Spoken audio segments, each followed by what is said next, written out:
Hey, salut tout le monde, c'est Alex qui est avec vous. Aujourd'hui, ça fait un an que j'ai ma Tesla Model 3. Eh oui, un an. J'ai 21 000 km de fait, 20 000 km de fait, un an. Je l'ai eu le 8 juin 2021. Et puis là, on est le 8 juin 2022. Alors, ça fait un an que je l'ai reçu.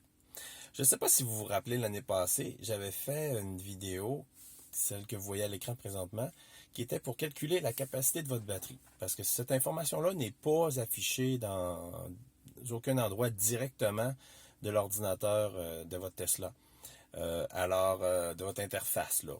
Donc, j'avais créé cette vidéo-là que j'avais pris quelque part. Là. Quelqu'un expliquait le calcul à faire pour connaître la capacité en kilowattheure, la quantité d'énergie qu'il y a dans votre batterie.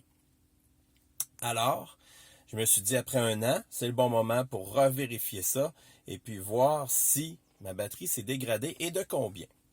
Alors, il y a un an, à l'achat de la voiture, j'avais 78 kWh.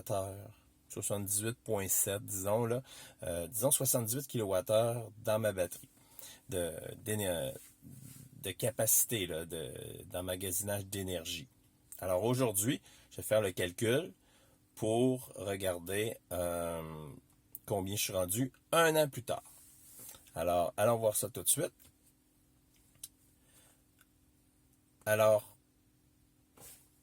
on va ici dans l'écran énergie. Ensuite de ça, on va sur consommation. On va aller sur moyenne. Ici, ça crée une petite variation, là, dépendamment si vous mettez 10 km ou 50 km, là, mais c'est des broutilles, là. Fait que stressez-vous pas avec ça, là, c'est pas très grave.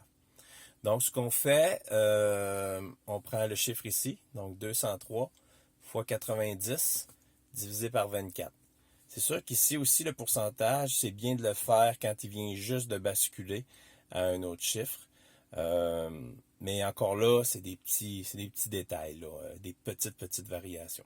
On ne se stressera pas avec ça. On va faire ça simple. 203 fois 90 divisé par 24.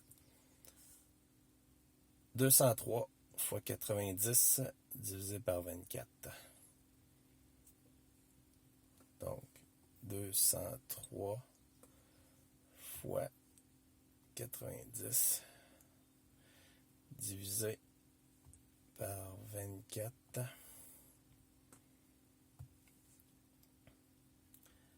Ça fait 76,1. Vous voyez ici. Donc 76,1. Ce qui dirait que j'aurais perdu 2 kWh environ là, depuis que j'ai la voiture. En un an. Fait que j'aurais eu une dégradation de 2 kWh, peut-être un petit peu plus là, si on prend le 0,7 et tout ça. Là, on peut dire 3, 2, 3. Alors, c'est un peu ça que ça donne. Fait que on sait que les Tesla, la première année, ont une dégradation plus grande, puis après ça, ça se stabilise. Donc, ça me stresse pas trop là, d'avoir perdu 2-3 kWh la première année. Je présume que l'an prochain, je vais avoir une meilleure performance, c'est-à-dire une dégradation peut-être moins grande que 2-3 kWh. Et puis, dans ce cas-ci, ben là, je pourrais voir dans un an combien j'ai perdu, puis voir si ça se stabilise à une vitesse. Fait que je referai une vidéo dans un an, c'est sûr, après l'avoir eu 2 ans. Fait que vous pouvez écrire dans les commentaires, vous êtes à combien, puis quel âge a votre véhicule, puis je vais vous lire avec plaisir. Alors, c'est Alex qui vous dit merci, et à la prochaine!